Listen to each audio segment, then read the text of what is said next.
Final Fantasy, Dragon Quest, Tales, and Trails.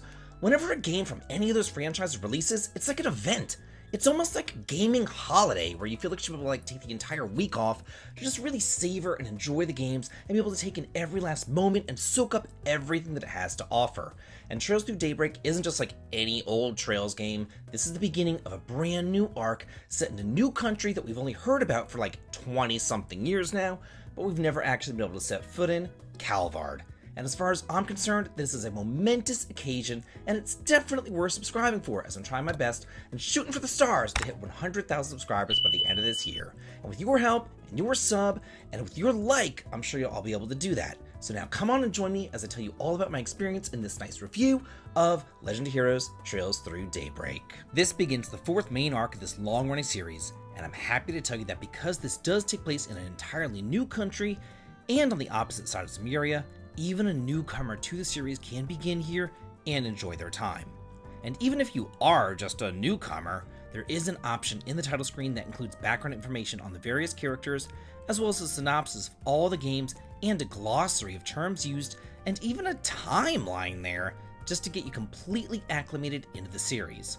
If you're a veteran though, you'll be seeing plenty of familiar faces, especially those from the Crossbell arc, which tends to make sense considering that Crossbell used to be under the control of Calvard, but again, I don't want to spoil anything here. And if you did play the Crossbell arc, you might think that Calvard is like a very Eastern-themed Oriental type of land, but it's really not. It's based much more on modern-day France, along with a pretty large immigrant population. At the very beginning, you can choose between English or Japanese voice acting, and there's also 5 different difficulty levels ranging all the way from very easy up to nightmare. And ingeniously, it even allows you to pick from 3 different font sizes. I of course picked the largest one because I'm an old blind bitch. This entry takes place in and around the capital city of Edith, where Van, the main protagonist, has his office, and he's a Spriggan. Essentially, that's somebody who handles odd jobs that aren't on the most up and up, but he's not exactly working for the underworld or anything either. Some of his jobs are just a little bit questionable though. And he's joined up pretty quickly by Agnes, and together, they and their companions will begin each chapter in Edith before driving off to the town of the month, as the chapter requires. The plot progression actually kind of reminds me a lot of Trails of Cold Steel 1, where the chapter would begin in Trista and then Class 7 would head out on their field study. It's almost the same sort of thing here. But the reason why you're driving all over Adios' Green Earth is to help Agnes track down the 8 Scatter Genesis, which really do seem to pop up all over the place. But of course, it can never really be that easy because the Enforcers are also after them, as well as the bloodthirsty Mafia, the Armada. And whenever I say bloodthirsty, I mean it.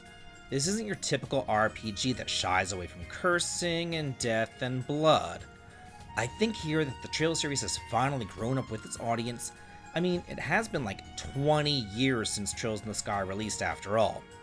That being said though, this isn't all dark, grim, doom, and gloom. In fact, Van is one of the most likable protagonists that we've ever had. But as we all know in JRPG-dom, he's 24 years old, so he might as well be in a nursing home. Which of course is ridiculous, but it's also so refreshing to finally play as an adult, even though you're still stuck carting children around. But you're not under anybody else's thumb. You don't have to worry about what your teacher might say or your parents, or having to get home and drink a glass of milk and get into bed by a certain time. Van isn't afraid to get his hands dirty, and he's also not afraid to say what's on his mind. But at the same time, he's a good guy, and he's down to earth. And he also has a really softer side, especially whenever food and desserts are involved. The battle system is familiar yet different. You can choose to fight turn-based combat or action-based combat. And it pretty much boils down to using action on the trash mobs and turn-based on the harder mobs. While in turn-based mode, you'll see the turn order gauge at the top of the screen, along with any sort of bonuses that you'll get, such as recovering HP or EP or getting a guaranteed critical hit or something like that. Then, whenever your turn comes up around, you're able to move around freely and attack the enemies in proximity with normal attacks, or use your crafts or your arts. Positioning is absolutely key here, as each spell has its own range as well as each craft. But at the same time, you're going to want to position your characters close to one another so that they can be linked up. Back in Cold Steel, you would choose your links before the battles took place and they would always be linked. Here, you can change your links on the fly. This allows you to get bonus follow-up attacks or even defend your linked partner. Your positioning in regards to the enemies also matters too, because many attacks and crafts will do bonus damage if you attack the enemy from the side or the back or something like that. All that being said though, it still kind of feels like magic is just useless.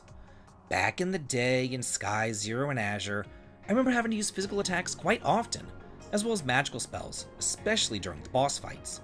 But here, I have like so much CP rolling around that I could just use crafts constantly.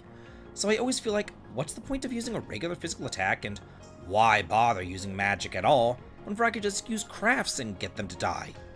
I just wish that there was more of a reason to actually use your arts or your attacks. Also, if something isn't broke, don't fix it. I'm talking about the timeline. There's been a timeline in every single Trails game ever since Trails in the Sky, and it was always super simple and easy to see and easy to use and easy to figure out whose turn it was next. But now they kind of sorted the turn order around, and it's just so confusing to try to see whose turn it is next, as well as what bonuses they have. I just don't understand the thought process that went into taking something so incredibly simple and making it almost unusable. And here we have another Trails game in another country, so of course we have yet another orb mint system. And it seems to me that the only spells that you actually get are tied to your Master Quartz. Then from there, you can equip individual spells as you see fit, but not all that many.